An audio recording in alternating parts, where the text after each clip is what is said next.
Bismillahirrahmanirrahim. Assalamualaikum warahmatullahi wabarakatuh. Bismillahirrahmanirrahim. Untuk hari ini adalah pembacaan kitab Fathul Qorib Al-Mujib karangan Syekh Abi Abdillah Muhammad bin Qasim Asy-Syafi'i. Bismillahirrahmanirrahim. Dimulai dengan doa dulu. Raditu billahi robba wa bil islami dina wa bi muhammadin nabiyya wa rasula rabbi zidni ilma warzuqni fahma waj'alni minas sholihin amin. Itu doa dasar bagi madrasah di Jawa Timur. Bismillahirrahmanirrahim. Jadi untuk kali ini adalah kitab Fathul Qorib Al-Mujib, kitab dasar bagi pelajar pemula fikih santri di Jawa Timur. Bismillahirrahmanirrahim. Qala Asy-Syaikh Al-Imam Al-Alim Al-Alamah Syamsuddin Abi Abdillah Muhammad bin Qasim Asy-Syafi'i. Taghammadallahu bi rahmatihi wa ridwanihi amin. Jadi sebelumnya kita harus tahu dulu yang hari ini yang kita pelajari itu kitab apa. Hari ini adalah kitab fikih. Fikih itu adalah mempelajari tentang syariat, hukum-hukum Islam, mana yang boleh, bagaimana caranya kita menyembah Sang Pencipta, kan gitu. Ada aturannya, ada undang-undangnya. Itu namanya syariat. Jadi syariat Islam itu ya aturan cara kita menyembah pada Sang Pencipta, dikasih tahu mana yang halal, mana yang haram. Nah itu lewatnya adalah kitab fikih.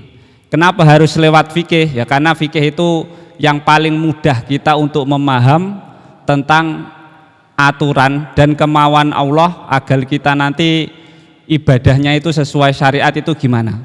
Jadi kalau kita langsung mempelajari tentang ilmu syariat dari Al-Quran dan hadis itu kesulitan. Karena apa? Karena di dalam Al-Quran sendiri enggak ada. Seumpama rukun Islam itu ada 6, rukun wudhu, caranya mandi itu kadang tidak runtut. Makanya dibuat pembukuan dengan keilmuan karya ilmiah para ulama. Tapi diambilnya tetap dari Quran dan Al-Hadis. Jadi untuk yang kali ini adalah kitab fikih Fathul Qorib karangannya Syekh Abi Abdillah Muhammad bin Qasim. Syekh Abi Abdillah Muhammad bin Qasim berkata, Alhamdulillahi tabarukan bi Fatihatil kitabi li annaha ibtidaan kulli amrin dibalin wa khatimatun kulli du'ain mujabin wa akhiru da'wal mu'minin fil jannati darus sawab. Jadi sudah kebiasaan para ulama dari zaman dahulu itu membuat kitab selalu dimulai dengan bacaan bismillah dan alhamdulillah. Kenapa Syekh Abi Abdillah ini memulai dengan bacaan alhamdulillah? Tujuannya adalah tabarukan bi Fatihatil kitab, mencari keberkahan dengan Fatihahnya kitab Al-Qur'an.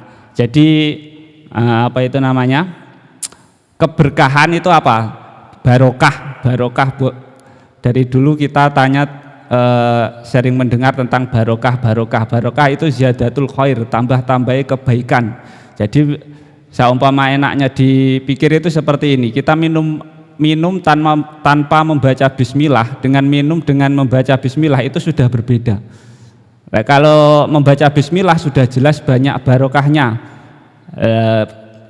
pahala pasti, lebih menyehatkan ataupun lebih menguatkan untuk beribadah. Itu nanti tambah keberkahannya dalam sisi seperti itu.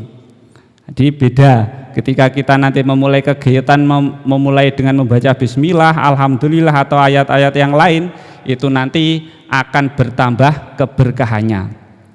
Apalagi ketika kita memulai mengaji ataupun mengulang pelajaran kitab Al-Quran ataupun pelajaran-pelajaran yang lain, kita bisa mulai dengan membaca bismillah, alhamdulillah. Jadi tujuan Mbah Yai Abi Abdillah bin Qasim ini memulainya dengan alhamdulillah, itu adalah untuk tabarukan, mencari keberkahan dengan Fatihahnya kitab. Li'annaha ibtidaan kulli amrin dibalin, karena sesungguhnya Fatihahnya kitab itu merupakan permulaan bagi setiap perkara yang bagus. Jadi segala hal yang baik itu dimulai dengan alhamdulillah. Wa khatimatu kulli du'ain, dan merupakan penutup dari segala doa. Dari segala doa mujabin yang dikabulkan. Wa akhiru da'wal mu'minin fil jannati darus sawab, dan juga merupakan akhir dari doanya orang mukmin nanti di desa yang penuh pahala, maksudnya di surga. Ahmaduhu awafaqa min aroda min ibadihi litafaquhi fiddin ala wafaqa muradihi. Saya memuji Allah yang mana saya menghendaki mengarang kitab ini untuk belajarnya para pemula,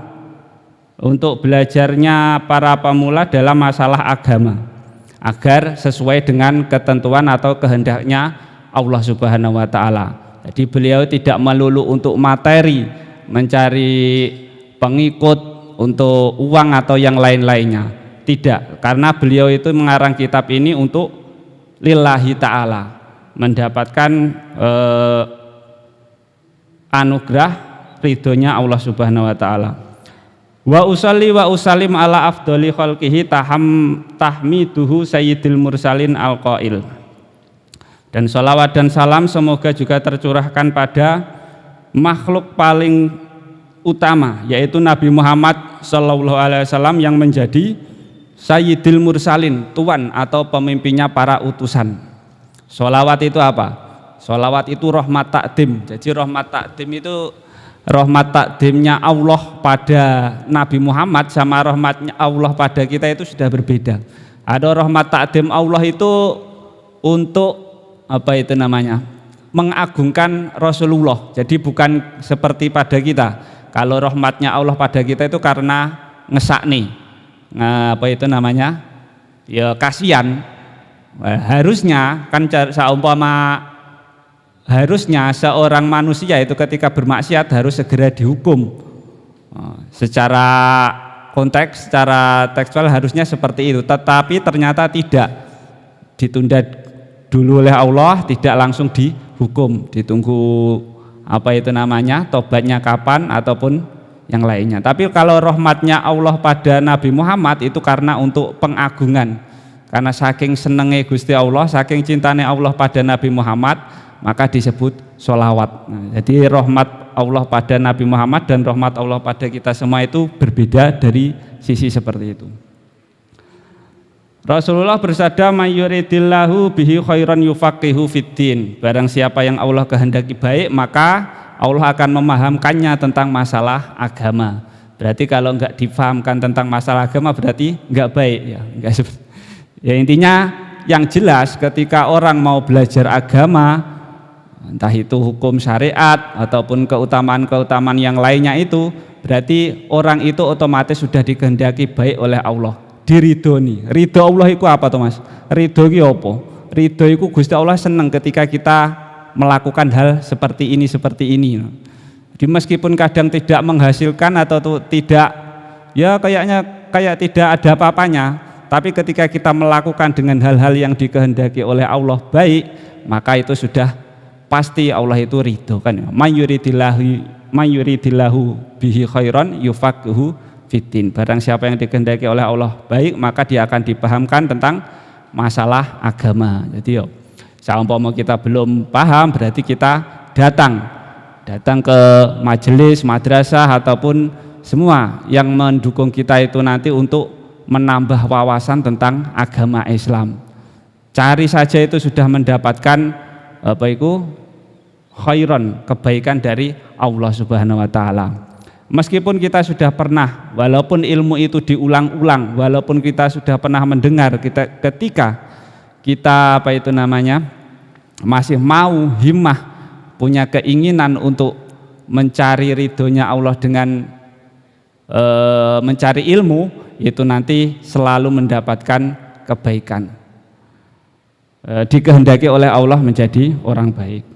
Kalau menjadi orang baik otomatis kan surga. Kalau dilihat dari secara akal kan seperti itu. Nah kalau tidak mau kan ya sudah, gimana? Kalau tidak mau mencari hal-hal yang baik ataupun menambah wawasan tentang agama Islam, bagaimana cara kita takarub, mendekatkan diri pada Sang Pencipta. Wa ala alihi wa sahbihi maddata dzikri dzakirin wa sahwal ghafilin. Dan semoga sholawat dan salam itu juga tercurahkan pada keluarga dan sahabat Nabi selama orang-orang yang ingat itu selalu ingat ataupun orang-orang yang lupa itu selalu lupa. Maksudnya everything, selalu, selamanya, semoga sholawat dan salam itu selalu tercurahkan pada junjungan kita Nabi Agung Muhammad sallallahu alaihi wasallam. Jadi wa ba'du, dan setelah membaca bismillah alhamdulillah, hadza kitabun fi ghayatil ikhtisar wa tahdhib. Jadi kata Kiai Musonep atau pengarang kitab takrib ini adalah kitab simpel dan juga ringkas. Jadi kalau pemula-pemula pesantren-pesantren itu belajar cara menyembah Sang Pencipta. Bagaimana cara kita menyembah Pencipta kita. Kita dulu diciptakan dari sulalatin mimma'in mahin. Sel-sel dari air yang hina, kan bahasanya gitu. Terus menjadi bayi, menjadi anak, menjadi dewasa sampai meninggal. Yang membentuk hidung, membentuk mata, yang memberikan nasib kita baik, memberi kita minum, memberi kita nafas selamanya. Itu siapa kan? Nah, sudah jelas itu semua adalah pekerjaan Sang Pencipta, pengatur segalanya. Jadi terus Nabi Muhammad diutus memberitahu kita bagaimana cara menyembah Sang Pencipta itu gimana. Ternyata ada cara-caranya, harus berwudu, sholat dengan tata cara tersendiri. Wada'tuhu alal kitabil musamma bitakrib. Saya mengarang kitab ini, maksudnya pengarang Mbah Yai Musonepnya ini mengarang kitab ini dinamakan dengan kitab takrib. Ya, sudah kitab dasar bagi pesantren Jawa Timur. Liyantafi'a bihil muhtaj minal mubtadi'in li furu'is syariah. Dan kitab ini diperuntukkan bagi para pelajar pemula yang ingin mempelajari tentang syariat agama atau aturan. Syariat itu kalau mudahnya dipaham ya aturan agama Islam gitu.